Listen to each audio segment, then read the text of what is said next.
saudara-saudara. Sekali lagi ya, shalom saudara-saudara. Shalom.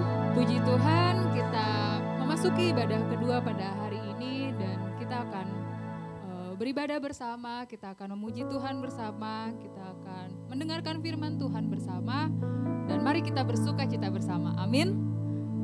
Ya, sebelum kita memasuki ibadah ini, saya mengundang setiap kita semua boleh bersaat teduh, mempersiapkan hati kita, pikiran kita, fokus kita, biar sungguh-sungguh waktu ini, ibadah pada siang hari ini boleh kita pakai untuk fokus sama Tuhan.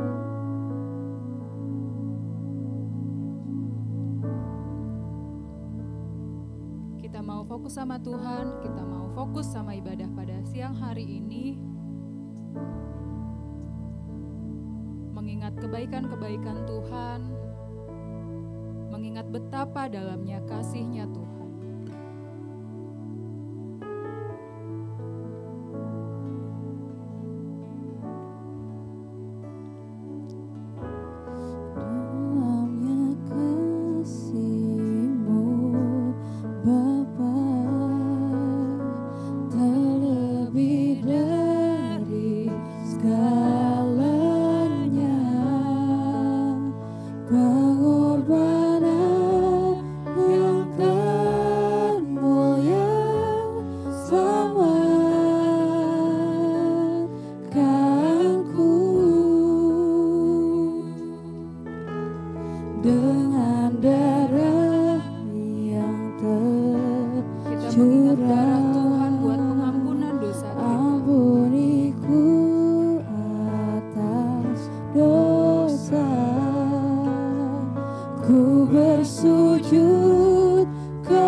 kebaikan Tuhan, buat kasih-Nya Tuhan yang sangat dalam. Karena itu saudara, mari kita bersama-sama, kita sembah Dia Allah kita. Kita sembah Dia Raja kita. Engkau ku sembah, Kau yang terindah, pulihkanku dengan darah-Mu. Engkau ku sembah, Bapa mulia, seumur hidupku ku mau menyembah-Mu. seumur hidupku ku mau menyembah.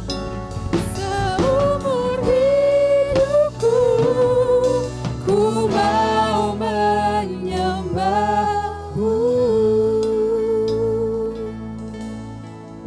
Kita berdoa, Tuhan, kami mau menyembah Tuhan. Hari ini Bapa, dalam ibadah siang hari ini kami mau menyembah Tuhan.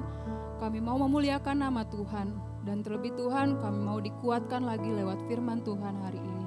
Terima kasih Tuhan, tolong berkati ibadah kami pada hari ini. Tolong kiranya Bapa ampuni setiap kesalahan kami, pelanggaran kami Bapa ketika kami lalai menyenangkan hati Tuhan. Namun kiranya Tuhan mengampuni kami dan berkenan bagi ibadah kami pada siang hari ini. Terima kasih Bapa, hanya di dalam nama Tuhan Yesus Kristus. Haleluya, amin. Saudara masih kuat bangkit berdiri ya? Amin. Kita masih mau memuji Tuhan, kita mau bersorak-sorai bagi nama Tuhan kita. Siap semuanya? Kita puji-pujikan Tuhan kita puji-pujikan, kita muliakan nama Tuhan kita. Bersorak-sorai. Bersorak-sorai, muliakan nama-Nya. Dia berperang ganti kita. Dia berperang ganti kita. Semua kita mau bertepuk tangan bagi Allah kita. Bertepuk tangan, muliakan nama-Nya. Dia selamatkan jiwa kita. Satu-satunya penebus. Satu-satunya penebus. Kalahkan maut, bangkit dan hidup.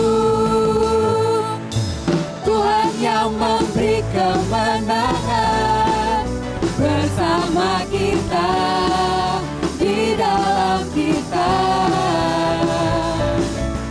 Masuk dalam kemuliaan-Nya, Dia perlindungan dan pengharapan. Bersama ya, kita mau bersorak-sorai bagi Tuhan kita.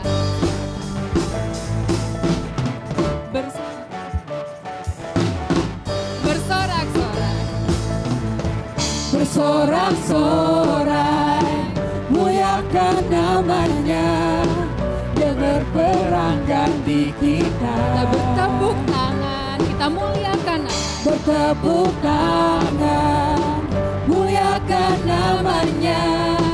Dia selamatkan jiwa kita. Kita mau nyatakan Dia satu-satunya. Satu-satunya Dia satu-satunya penebus, Dia yang kalahkan maut. kalahkan maut, bangkit dan hidup.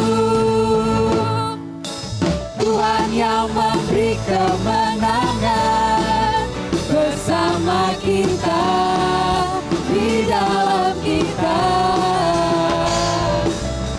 Masuk dalam kemuliaan-Nya, Dia perlindungan dan pengharapan. Amin saudara, Dia satu-satunya penebus kita. Dia yang kalahkan maut, Dia Tuhan yang bangkit, Dia Tuhan yang hidup.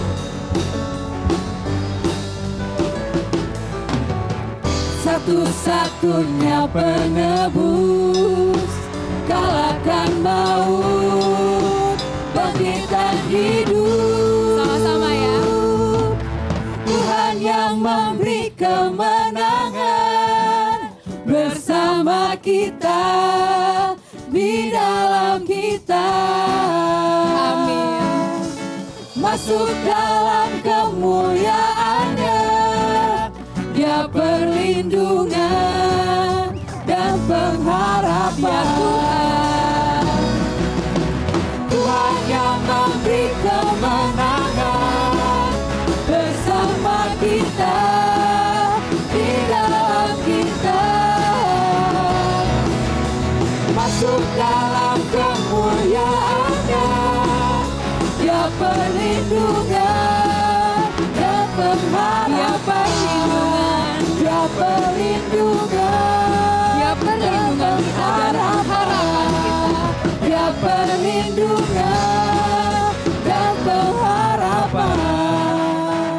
Amin.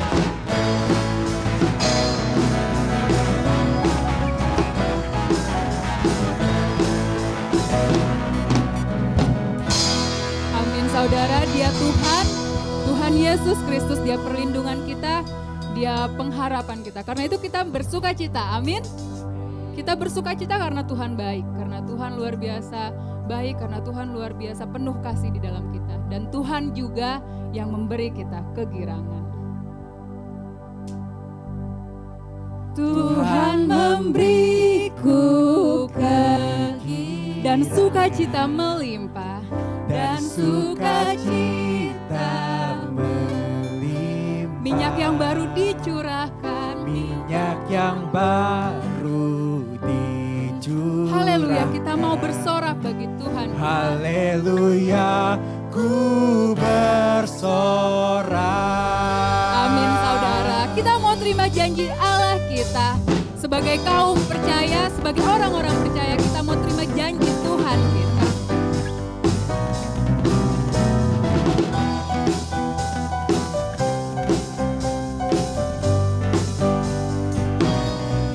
Ku terima janji Allah bagi kaum Yehuda, umat yang berdoa, memuji dan menyembah. Inilah saat yang dinanti, inilah saat yang dinanti. Firman Allah telah digenapi. Kulihat penuaian terjadi yang melanda seluruh. Karena apa saudara? Tuhan memberiku kegirangan. Tuhan memberiku kegirangan dan sukacita melimpah. Minyak yang baru dicurahkan. Haleluya, Ku bersorak. haleluya, amin. Kita mau bersorak buat terima janjinya Tuhan.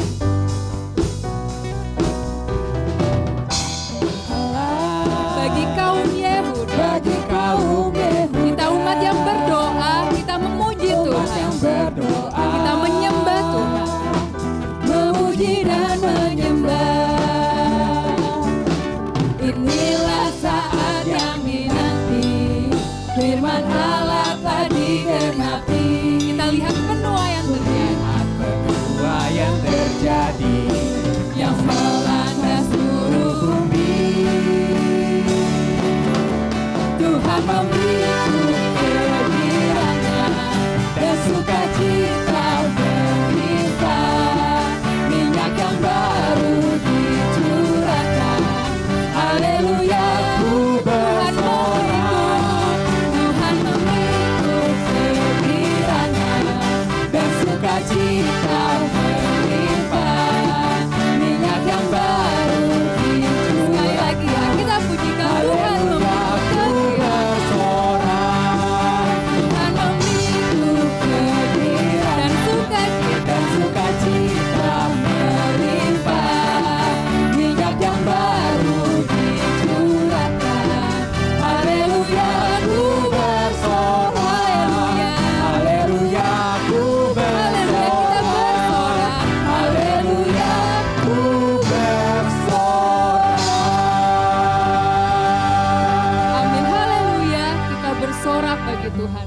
Selain memuji Tuhan, selain menyorak-nyorakan nama Tuhan yang agung, selain kita rindu memuliakan nama Tuhan, memuji-muji nama Tuhan, kita juga rindu menyenangkan nama Tuhan. Kita juga rindu menyenangkan hati Tuhan kita.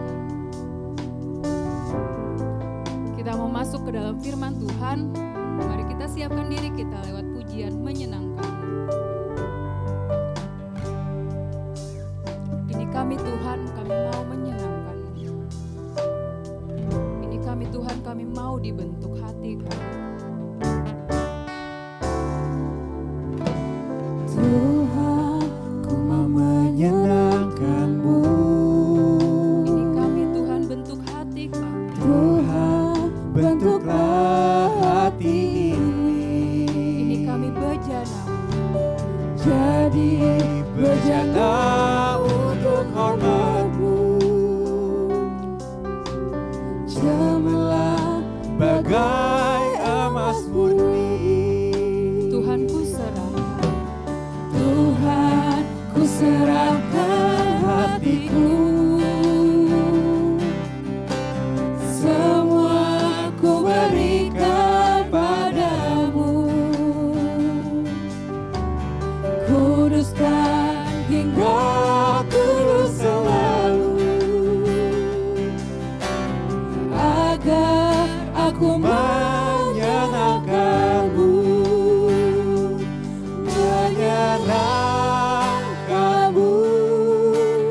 Bapa di surga, bersyukur karena Tuhan baik kepada kami dan terima kasih untuk kesempatan beribadah, mendengarkan firman Tuhan.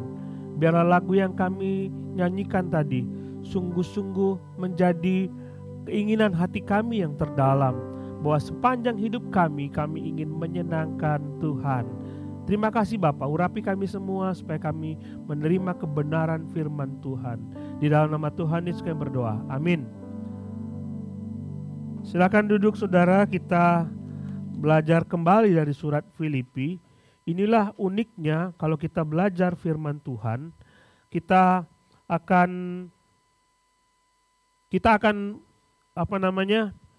menemukan hal yang luar biasa. Jadi kalau ayat yang sama dikhotbahkan oleh banyak orang, pasti akan menemukan hal-hal yang berbeda. Karena Tuhan berbicara kepada kita dengan berbagai macam cara. Nah, kita akan melihat di dalam Filipi pasal 2. Filipi pasal 2, kita coba lihat Filipi pasal yang kedua. Masih Filipi, nanti kita akan terus belajar surat Filipi. Saya tidak akan mengupas pendahuluan pengantar dari surat ini. Nanti saya coba supaya kita buka Bible study untuk melihat dari pengantar dari tiap-tiap kitab. Tetapi surat ini adalah surat yang sangat unik sekali, teguran nasihat Rasul Paulus kepada jemaat di Filipi. Filipi pasal 2 ayat 12 sampai yang ke-18. Kita akan coba lihat ayat 12 sampai 16 menjadi fokus kita. Filipi pasal 2 ayat 12 sampai yang ke-16. Sambil kita baca ya, saya akan membacakan yang bercetak tipis, saudara membaca ayat yang bercetak genap. Hai saudara-saudaraku yang kekasih, kamu senantiasa taat, karena itu tetaplah kerjakan keselamatanmu dengan takut dan gentar. Bukan saja seperti waktu aku masih hadir, tapi terlebih pula sekarang waktu aku tidak hadir.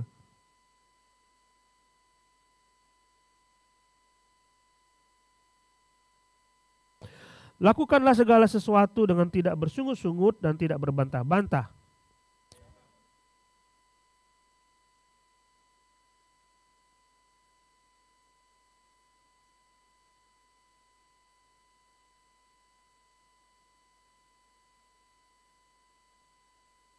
Sambil berpegang pada firman kehidupan agar aku dapat bermegah pada hari Kristus, bahwa aku tidak percuma berlomba dan tidak percuma bersusah-susah. Sampai situ saja.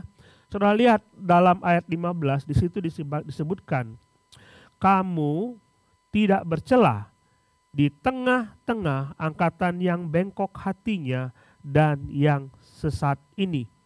Inilah kehidupan gereja mulai dari gereja pertama kali didirikan, mulanya gereja sampai sekarang. Gereja tidak pernah mulus dalam menjalankan visinya, misinya untuk mengajarkan orang-orang percaya. Pasti ada yang namanya ajaran-ajaran sesat yang masuk ke gereja. Itu nggak mungkin nggak ada. Baik itu dari luar maupun dari dalam gereja. Kenapa saya sebut dari luar? Dari luar mencoba untuk menjungkir balikkan ajaran-ajaran kita. Dari dalam ada hamba-hamba Tuhan yang demi kepentingannya sendiri, demi keuntungannya sendiri, memutar balikkan ajaran kita. Sehingga demi keuntungannya sendiri. Saya baru baca di Detik tadi Pak Aswin cerita di Kompas. Ya, itu agak jadul ya. Tapi saya begini, agak modern Pak. Jadi ada pendeta yang mengatakan berilah 38 juta setiap orang maka saudara akan diberkati Tuhan. Buat siapa duitnya? Satu orang diminta memberi 38 juta supaya mereka diberkati. Itu apa itu artinya? Itu nggak benar, itu demi kepentingan seseorang. Karena gereja selalu disusupi dengan berbagai macam ajaran yang tidak benar, sehingga firman Tuhan tidak jalankan dengan utuh. Nah, kalau tidak utuh, itu salah. Ya, itu bukan gereja yang sebenarnya. Jadi kalau salah satu dari 10 ya, salah satu berarti tidak sempurna. Kalau saudara beli baju lalu ini misalnya jas begini, ini tidak ada lengannya ini, tapi di sini ada. Mau pakai atau tidak? Itu jas bukan? Itu bukan jas. Itu bukan jas. Jadi kalau ada ajaran yang sesat masuk ke sebuah gereja dan itu mempengaruhi kehidupan bergereja, itu tidak benar. Itu sama sekali tidak benar. Salah satu ajaran yang masuk ke gereja adalah hyper grace. Gereja banyak sekali menjalankan ini, hyper grace. Tahu hyper grace? Hyper grace itu kita ada memang kita oke lah. Kita dalam gereja perjanjian baru, kita kita percaya kita orang-orang perjanjian baru hidup di masa anugerah. Benar kan? Anugerah nggak seperti masa perjanjian lama, kita mesti melakukan sesuatu supaya kita diselamatkan. Tapi karena kita punya grace, ya disebutkan anugerah itu, kita bisa diselamatkan. Tapi yang namanya hyper grace, sudahlah kita sudah selamat. Sudah itu tidak usah melakukan apa-apa lagi. Sudah selamat. Ini masuk kepada semua gereja. Sehingga orang Kristen menjadi orang Kristen yang manja, masuk ke gereja, duduk, beribadah. Yang penting aku sudah selamat dan pulang tidak melakukan apa-apa. Belajar Alkitab, tidak. Melakukan firman Tuhan, tidak. Dan semuanya, tidak. Yang penting aku sudah selamat. Untuk apa aku melakukan pelayanan, untuk apa aku melakukan itu. Bahkan lebih parahnya lagi yang disebut dengan hyper grace. Kamu berbuat dosa apapun saja tidak masalah. Yang penting kamu sudah selamat. Nah saya tanya kepada saudara, orang-orang percaya kepada Tuhan di TLCC, apakah itu benar? Enggak. Oh yakin saya. Saudara sudah diajarkan dengan firman Tuhan yang benar. Itu tidak boleh. Menjadi seorang Kristen bukan berarti kita bebas melakukan apapun. Melakukan dosa apapun. Hyper grace. Kemudian masuk lagi ajaran yang dipengaruhi dengan ajaran-ajaran timur. Dan ini berpengaruh ke seluruh dunia. Sehingga orang-orang Kristen disebutkan begini. Kita tuh mencari uang, kita tuh mencari hoki. Jadi gereja lah tempat hoki. Jadi sekarang tidak perlu lagi kita melakukan sesuatu, pokoknya kamu di gereja dapat hoki. Itu namanya sinkritisme. Orang-orang, saya kalau mendekati seseorang, bagaimana Pak supaya hidup saya ini susah? Gimana caranya supaya saya bisa hidup enak? Berpikir seperti itu. Oh kamu percaya saja sama Yesus, hidupmu pasti enak. Masuklah ke gereja. Dan gereja mengajarkan demikian. Sehingga pendeta-pendeta senang sekali. Kau akan diberkati. Jadi banyak orang Kristen datang ke gereja hanya untuk mendengarkan kata-kata berkat. Tidak perlu melakukan yang lain. Sesat itu. Sesat itu. Jadi ada yang mengatakan jadi orang Kristen tidak boleh miskin. Kalau miskin tidak diberkati. Itu sinkritisme yang lain, ajaran-ajaran lain masuk kepada gereja. Sehingga otak orang Kristen dicuci dengan ajaran-ajaran seperti itu. Sehingga kalau saya mengatakan, kalau saya kasih judul, kita orang-orang Kristen punya tanggung jawab, benar atau salah? Benar atau salah? Inilah yang Paulus ingin kemukakan kepada kita. Kamu diselamatkan, kamu sudah mendapatkan karunia keselamatan. Bukan berarti kamu tidak punya tanggung jawab. Bukan berarti kamu hidupnya santai. Bukan berarti kamu sudah oke, semua sudah jalan lancar. Aku tidak perlu lagi yang lain. Enggak perlu kerja, santai saja datang gitu ke gereja. Satu hal saudara. Kita diliputi dengan ajaran bahwa kita harus melayani. Ajaran untuk melayani. Tapi motivasi dari pelayanan itu supaya aku diberkati. Itu yang salah lagi. Tidak ada ajaran di gereja di alam Alkitab yang mengatakan bahwa kamu melayani maka kamu akan diberkati. Seluruh motivasi hidup kita harus tertuju kepada kemuliaan nama Tuhan sekalipun kita direndahkan. Mengerti? Tidak ada tujuan lain. Sehingga banyak orang Kristen, aku masuk ke gereja, aku dapat apa? Aku percaya pada Kristus, aku dapat apa? Itu yang dalam pikiran orang-orang zaman sekarang. Seharusnya kita berpikir, aku percaya kepada Kristus. Sekarang gantian bagiku untuk mengabdi bagi Dia. Titik. Bukan untuk mencari keuntungan. Itulah sebabnya Paulus mengatakan, hai saudara-saudaraku yang kekasih, kamu senantiasa taat. Dia ngomong kepada jemaat Filipi, kamu selalu taat. As always. Ya. Benar ya? Saudara taat ya? Amin? Saudara taat kepada Tuhan ya amin? Amin. Luar biasa. Kalau saudara semua sudah taat kepada Tuhan, khotbahnya selesai. Gitu. Tapi kalau saudara tadi ngomong nggak ada yang amin, saya terus. Tapi karena saudara bilang selesai, udah kita berhenti sampai di sini. Amin? Oh ya oke, mari kita doa penutup. Dia bilang kamu senantiasa taat. Kata taat itu dalam perikop sebelumnya disebutkan di dalam Filipi pasal 2, disebutkan di situ hendaklah hidupmu ayat ke-5. Hendaklah hidupmu bersama. Menaruh pikiran dan perasaan yang terdapat juga dalam Kristus Yesus. Yang walaupun dalam rupa Allah tidak menganggap kesetaraan dengan Allah sebagai milik yang harus dipertahankan. Melainkan telah mengosongkan dirinya dan mengambil rupa sebagai seorang hamba dan menjadi sama seperti manusia. Dan dalam keadaan sebagai manusia ia telah merendahkan dirinya dan taat sampai mati. Ada kata taat gitu. Yesus taat. Taat sampai mati.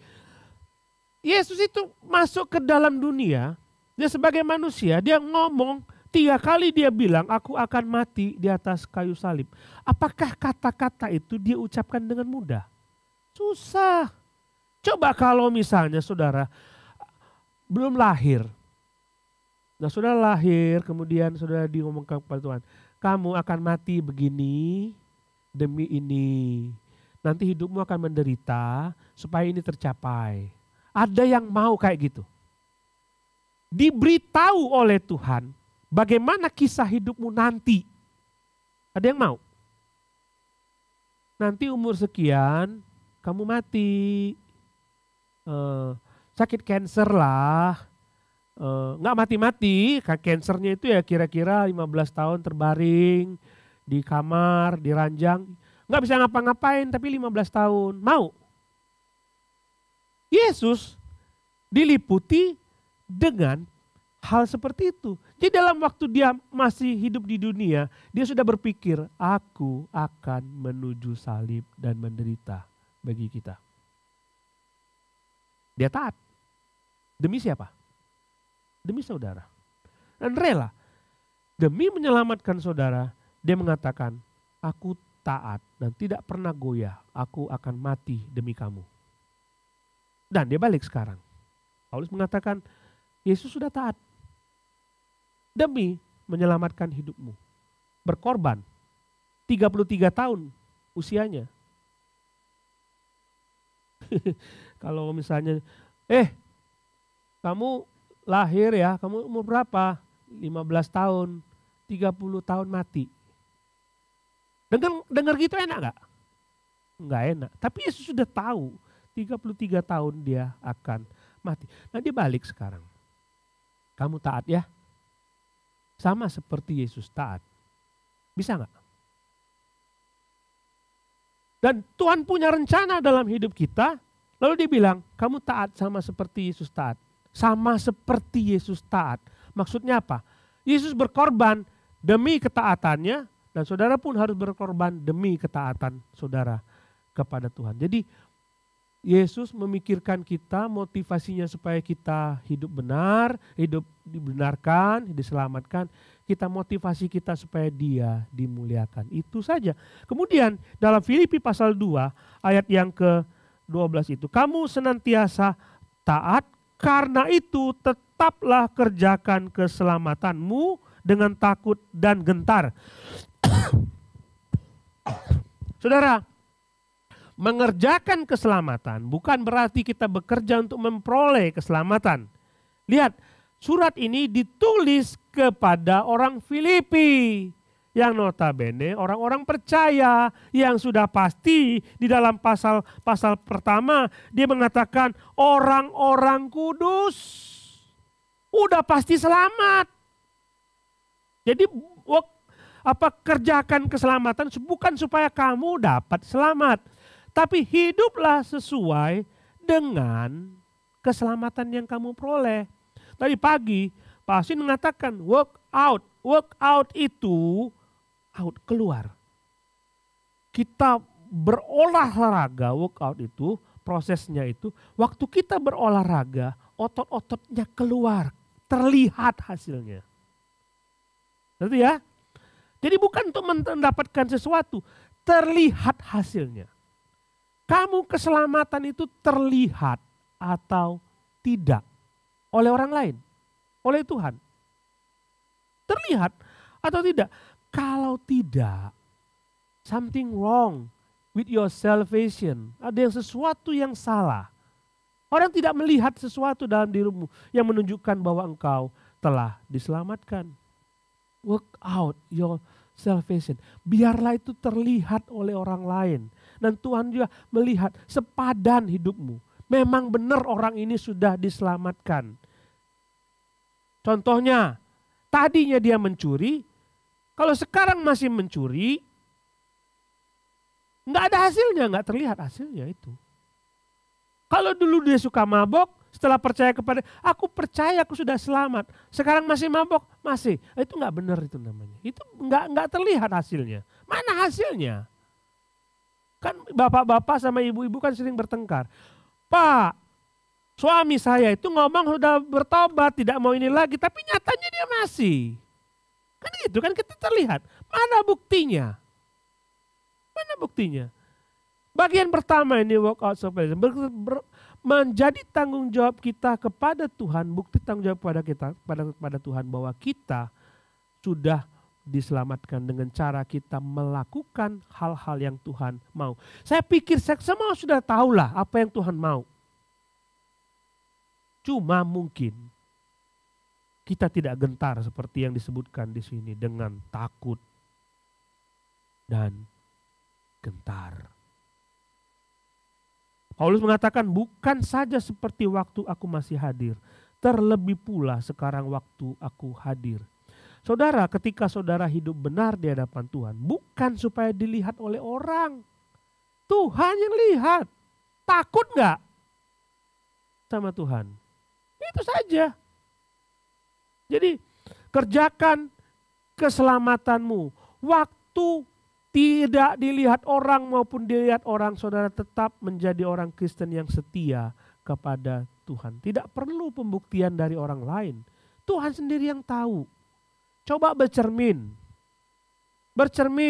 kepada firman Tuhan. Ngomong sama Tuhan, benarkah hidupku saat ini? Sesuaikah dengan apa yang Tuhan mau atau tidak? Saudara mungkin mengatakan, saya sudah berusaha Pak. Saya sudah berusaha. Saya mengakui kita punya banyak kelemahan. Saya akui. Kita punya banyak kelemahan, tapi itu bukan excuse. Saya berkali-kali ngomong kepada kita semua. Saya berkali-kali ngomong di mimbar ini. Untuk sesuatu yang bersifat dan duniawi kita rela berkorban. Benar nggak? Benar tidak?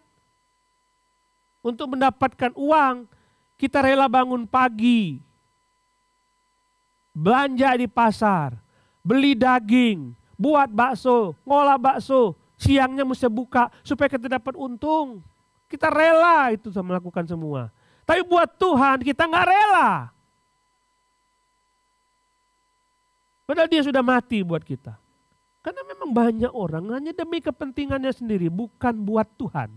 Lalu sudah bangun pagi-pagi jam 4 ke pasar, beli bakso, lalu jualan, buat bakso, masak, apa segala macam. Kemudian jualan sampai malam, rela tidur sampai malam.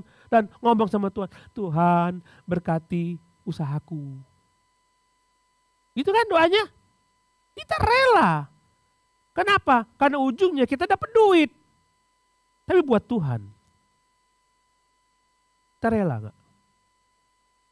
Paulus mengatakan Yesus rela mati demi tujuan itu. Bahkan mungkin kita kurang berusaha. Coba lihat Rasul Paulus. Dia berkata dalam pasal 3 ayat 10. Filipi pasal 3 ayat 10. Yang kukendaki ialah mengenal Dia dan kuasa kebangkitannya dan persekutuan dalam penderitaannya. Lihat, ada persekutuan dalam penderitaannya di mana aku menjadi serupa dengan Dia dalam kematiannya. Itu yang menjadi kerinduan Rasul Paulus. Saudara mesti punya kerinduan yang sama. Tapi untuk sampai ke situ dia bilang begini. Ayat 11. Supaya aku akhirnya beroleh kebangkitan dari antara orang mati. Bukan seolah-olah aku telah memperolehnya. Memperoleh hal itu atau telah sempurna, melainkan aku mengejarnya. Kalau aku dapat menangkapnya, karena aku pun telah ditangkap oleh Kristus. Aku berusaha untuk mengejar itu semua. Berusaha keras. Yang kita lakukan belum keras. Belum. Pikirlah. Apa yang saudara pikirkan untuk dapat menjadi murid Tuhan yang setia? Berhitung untung rugi kan? Apa untungnya bagiku? Rugi enggak bagi hidupku? Hiduplah sepadan dengan keselamatanmu, cocok. Kalau enggak bisa. Berusaha keras. Berusaha keras. Itu yang Tuhan mau supaya bisa kita lakukan. Berusaha keras dengan sungguh-sungguh. Jadi Paulus berusaha. Yesus berusaha. Ya, bagi Paulus, aduh, kalau Allah rela mati buat aku, masa aku gak mau mati buat dia? Kalau Tuhan mau, Yesus mau mati buat aku pun harus mati buat dia demi menyenangkan dia. Motivasi saudara luruskan ke gereja bukan supaya saudara diberkati, supaya Allah dimuliakan. Saudara bekerja bukan supaya saudara mencari sesuatu yang menguntungkan hidup saudara, tapi supaya Allah dimuliakan. Paradigma itu mesti berubah. Harus tanggung jawab. Seperti Yesus mengatakan, kalau aku memberikan kepadamu berapa talenta, kamu kerjakan gak itu? Ini bukan bicara mengenai talenta keahlian, bukan bicara mengenai keuangan saja. Tapi bicara, kamu sudah diselamatkan. Kamu pertanggungjawabkan gak keselamatan itu? Pertanggungjawabkan gak? Nah itu hubungan kita dengan Tuhan. Di mata Tuhan, apakah kita sudah mempertanggungjawabkan keselamatan itu atau tidak? Kemudian dia sebutkan di dalam ayat yang ke-14. Lakukan segala sesuatu dengan tidak bersungut-sungut dan tidak berbantah-bantah. Lakukan segala sesuatu dengan tidak bersungut-sungut dan tidak berbantah-bantah. Ini adalah relasi kita di dalam gereja. Karena dia bilang, supaya hidupmu tidak beraib dan tidak bernoda. Sebagai gereja Tuhan, jangan sampai orang di luar melihat gereja kita mengatakan, tuh gereja itu punya banyak masalah. Gosip muncul di situ. Ribut-ribut muncul di situ, sungut-sungut ada di situ. Semuanya ada di situ. Orang lain bisa dengar. Bisa dengar saudara. Sekecil apapun persoalan di gereja akan menjadi persoalan besar di luar sana. Nah itu muncul dari sungut-sungut, berbantah-bantah. Karena memang gereja itu hanya 2 orang yang ribut. Hanya 2 orang yang ribut. Coba perhatikan kita. Ayat yang ke pasal yang ke 4 ayat 2. Yudia kunasihati, Sintike kunasihati, supaya sehati pikir dalam Tuhan. Hanya 2 orang yang di situ yang disebutkan mereka ribut. Tapi persoalan itu menjadi besar karena di luar sana orang-orang di luar sana mendengar gereja ini nggak akur.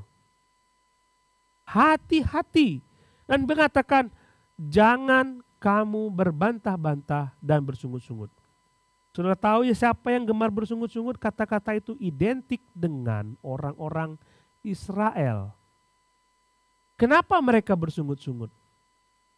Baru saja mereka melihat kebesaran Tuhan, keajaiban Tuhan. Tapi mereka bersungut-sungut. Kenapa bersungut-sungut? Karena mereka melihat, aku tidak diperhatikan. Kebutuhanku tidak dipenuhi oleh Tuhan. Orang bersungut-sungut adalah orang-orang yang hanya berpikir, aku dapat apa? Begitu kan? Orang bersungut-sungut itu, berbantah-bantah itu aku dapat apa? Coba kalau kita merendahkan diri kita nggak mungkin seperti itu. Kita nggak mungkin seperti itu. Jadi kata bersungut-sungut adalah orang-orang yang mementingkan diri sendiri. Egois namanya. Suaraku tidak didengar. Pendapatku tidak didengar. Lalu muncullah ngomong ke sini, ngomong ke sana.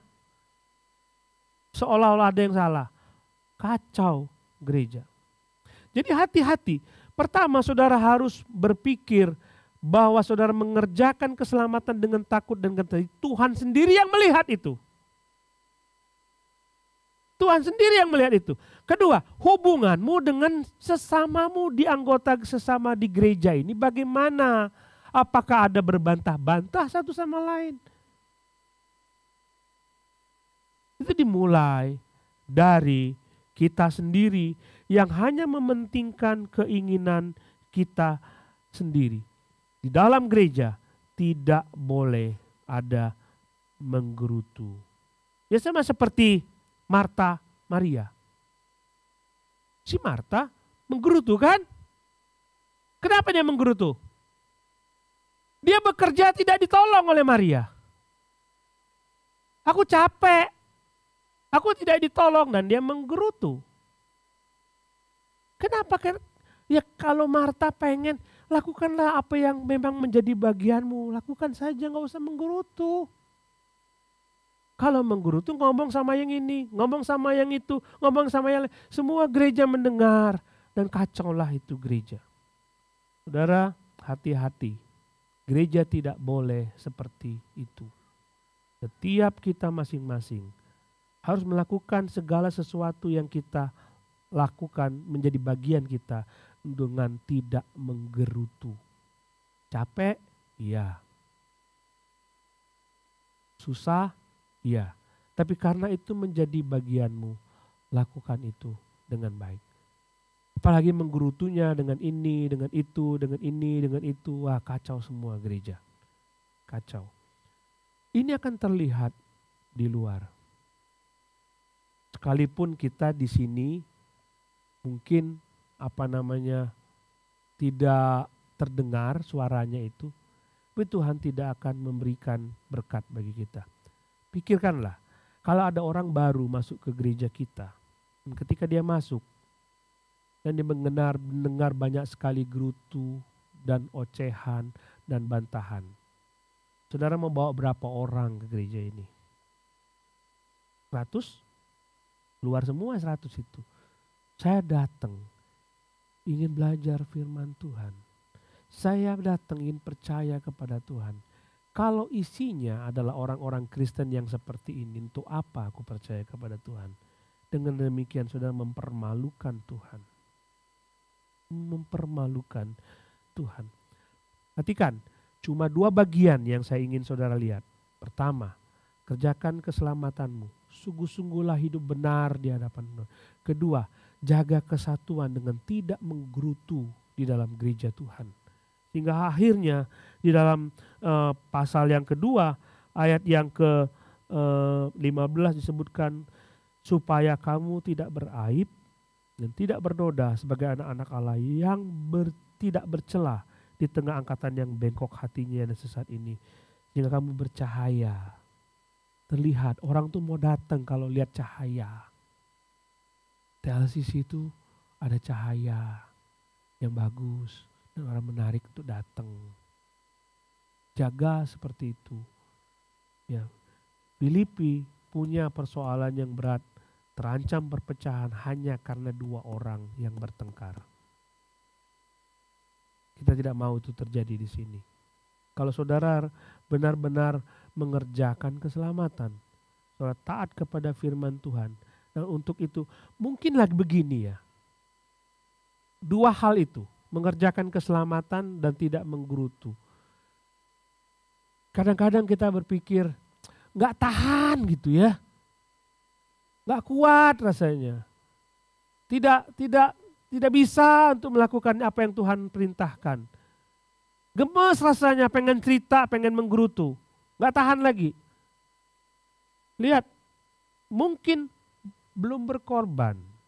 Belum sampai mencucurkan darah. Belum sampai ke situ. Taat sampai mati Yesus. Coba refleksi hidup saudara dan hidup Tuhan. Refleksi. Kalau Tuhan begini, saya begitu enggak ya? Coba refleksi. Sehingga kita, orang lain lihat gereja kita. Dan mereka, Tuhan akan kirim orang-orang. Tempat kamu belajar adalah di sini. Orang-orangnya adalah orang-orang terang. Seperti itu. Tuhan tidak akan percayakan jiwa baru kepada kita selama ada persoalan-persoalan seperti ini. Mari kita bertobat, sama-sama bertobat. Sama-sama mengakui dosa kita. Kita kembali kepada Tuhan dan percaya sepenuhnya kepada Dia. Dia yang menjadi motivasi hidup kita. Mari kita berdoa.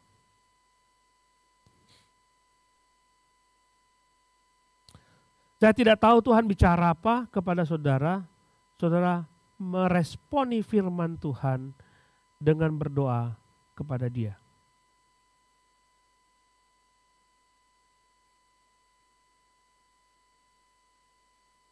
Silakan berdoa.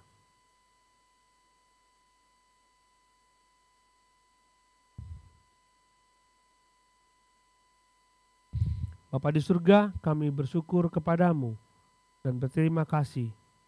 Apapun yang Tuhan bicarakan kepada kami, biarlah kami respon dengan positif dan menjadikan kami hidup benar di hadapan Tuhan.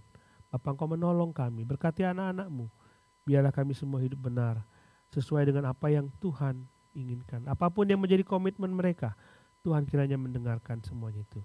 Terima kasih dalam nama Tuhan Yesus kami berdoa. Amin.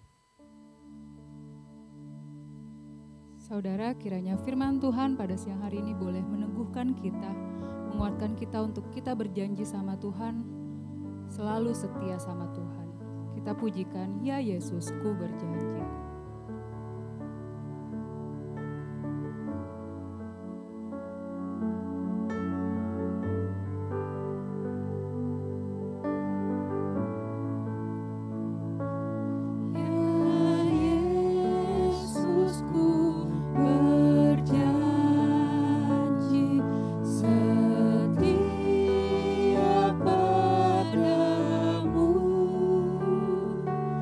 Tetap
Saudara yang dikasihi Tuhan, kita akan memberikan persembahan. Mari kita mempersiapkan persembahan kita. Silakan petugas untuk maju ke depan.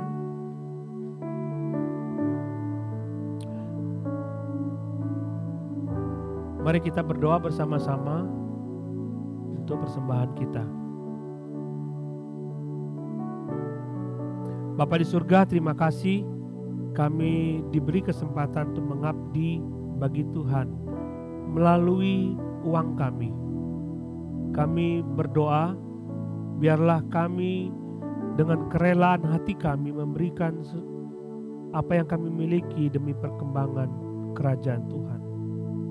Ini bukan tentang bahwa Engkau membutuhkan uang kami, tapi ini lebih daripada sekedar pengabdian kami. Ini menjadi pengabdian kami kepada Tuhan, tanda kasih kami kepada Engkau. Dan ajarlah kami untuk dapat mengabdi bukan hanya melalui uang kami, tapi melalui hidup kami, tubuh kami. Terimalah persembahan kami, nama Tuhan dimuliakan. Dalam nama Tuhan Yesus, amin.